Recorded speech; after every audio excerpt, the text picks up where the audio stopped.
आपको बहुत बार कथा सुनाता है कि एक समय एक व्यक्ति की 2 विवाह हो गए। पहले वाली से पत्नी से एक पुत्र हुआ, दूसरा विवाह किया तो उन दोनों दूसरी के भी पुत्र उत्पन्न हुआ, पहले वाली की मृत्यु होगी। उसके बाद दूसरा विवाह किया तो उससे भी पुत्र उत्पन्न हुआ। दोनों के 10-12 वर्ष का अंतर, 15-16 साल का अंतर था। 10-12 वर्ष का बड़े पुत्र की और दूसरे पुत्र की आयु में। तो किसान की मृत्यु होगी। बड़े का विवाह हो चुका था, छोटा भी 10-12 वर्ष का था। छोटे वाला किसी कारण से रोगी हो गया, संपत्ति का बराबर का अधिकारी था। कुछ दिन ट्रीटमेंट भी करवाया, फिर उन्होंने दोनों ने पति पत्नी ने क्या लालच छाया कि क्यों ना इसको विष दिला दे और सारी संपत्ति अपनी हो जाएगी। यही लास्ट में निष्कर्ष निकला। किसी वैद्य से संपर्क साधा, उस वैद्य ने कहा इतने पैसे लूंगा, मैं ये काम कर दूंगा, दवाई कर दूंगा। ऐसा ही हो गया। उसने 200, 250, 500 रुपये जो लिए वो दे दिए और उसको विष दे दिया, वो मर गया। सभी को ये था कि बीमार है, भाई मर गया, बात खत्म हुई। कुछ दिनों के बाद उनको एक पुत्र प्राप्त हुआ, इकलौता पुत्र, सारी संपत्ति भाई वाली भी अपने पास, और दिल खोल कर उसको खूब खिलाया पिलाया, ठाठ से पाला पोसा। जब वो गिने दिनों में 14-15 साल का, 16 वर्ष का हो गया, उसका विवाह कर दिया। विवाह होने के बाद वो लड़का बीमार हो गया।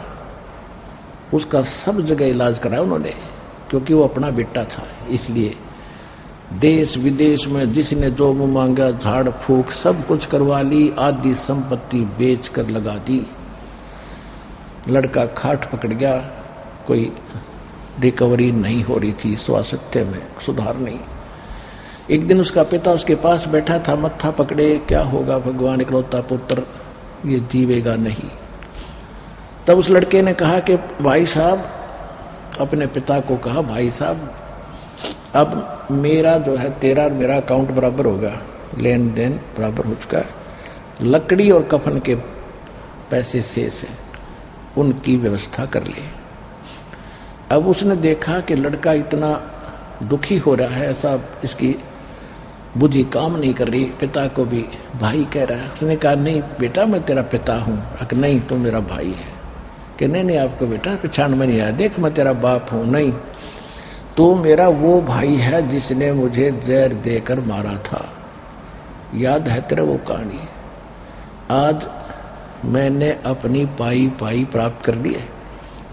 तैने जो मेरी संपत्ति हड़प करी थी वो मैंने खर्च करवा ली है, और अब तेरा मेरा हिसाब बराबर हो गया। तब उसने कहा कि भाई वहां खुल गई फिर तो, कहा अब मेरी मृत्यु है, कोई नहीं रोक सकेगा मुझे। तब उसने कहा कि एक बात बता दे भाई साहब, तेरी बात सारी सच्ची, मेरी आंख खुल गई, मेरा तो कुल नाश हो गया, तू मर गया तो कुछ नहीं मेरे पीछे, या संपत्ति के काम आई जो शेष बची है। पर एक बात बता, मैंने जैसा जुल्म किया था वो तो मेरे को मिल गया, ठीक है, मैंने तो अपना कर्म किया, पा लिया। लेकिन ये लड़की जो कन्या तेरे ब्याही आई है, तेरी पत्नी है, इसने के पाप कर दिया, अब ये जिंदी जलाई जाएगी। क्योंकि उस समय सती प्रथा जोरों पर थी, मरने वाले की पत्नी साथ फूकी जाती थी उसी चिता में। तब उसने बताया कि वो वैद्य कहाँ है, डॉक्टर जिसने मुझे विष दिया था, कि तेरी मृत्यु के 4 वर्ष बाद उसकी मृत्यु हो गई थी हार्ट अटैक से। उसने कहा, लड़के ने कहा कि ये वही दुष्ट आत्मा है जो आज मेरी पत्नी रूप में आई हुई है, अब यह जिंदी फूकी जाएगी, इसको यही सजा पर्याप्त है। मन तू पावेगा अपना किया रे, भोगेगा अपना किया हरे।